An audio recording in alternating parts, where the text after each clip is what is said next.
Nongeye kubaha ikaze mwese mwakande subscribe kuri Emmy Media TV ndetse namwe mutarayikora ndabashishikariza kuyikora.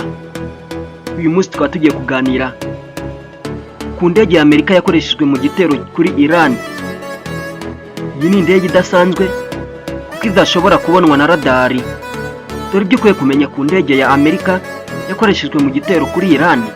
Radari ntabwo ishobora kuyibona. Mbahaye ikaze.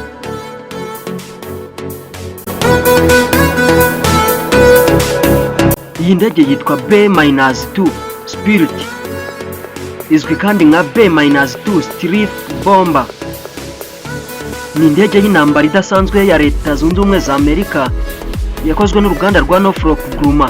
Indege ya B-2 Sprit bomber yakozwe mu myaka irenga 30 ishize.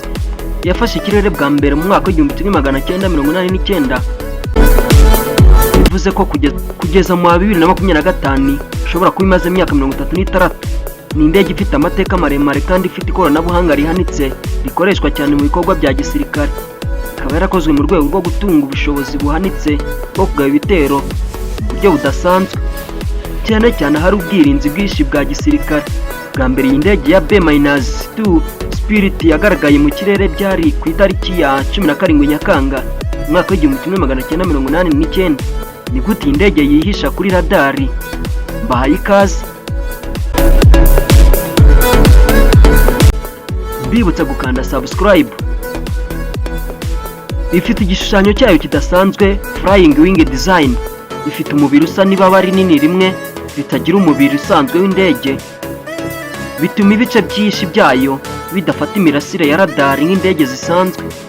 Iyi ndege yubakwa hifashishijwe ibikoresho by'umwihariko bishobora kwinjiza cyangwa gusohora imirasire ya radari aho kuyisubiza, bigatuma igabanuka cyane ku buryo radari idashobora kuyibona neza.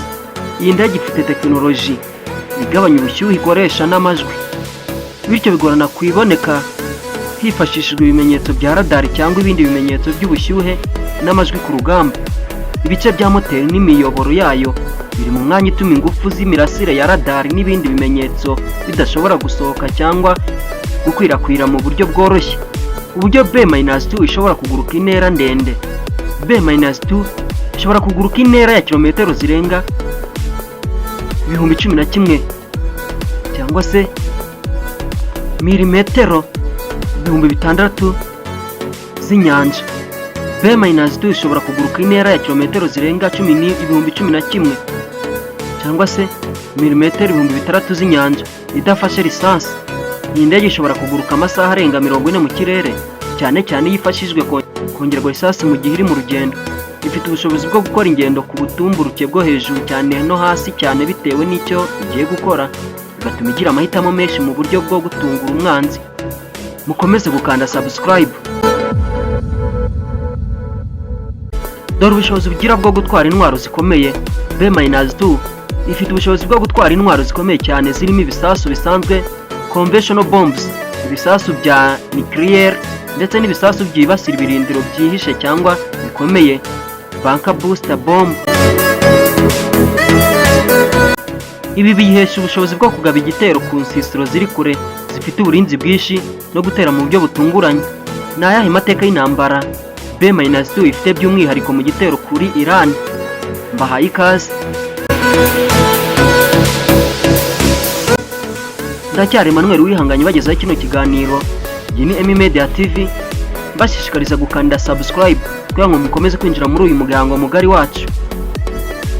Ikaze. B-2 yatangiye kuguruka mu mwaka w'1989. Inakoreshwa bwa mbere mu bikorwa bya gisirikare mu ntambara ya Kosovo mu mwaka w'1999. Kuva ubwo yagiye ikoreshwa mu bikorwa byo mu butayu bwa Iraq, Afghanistan n'ahandi.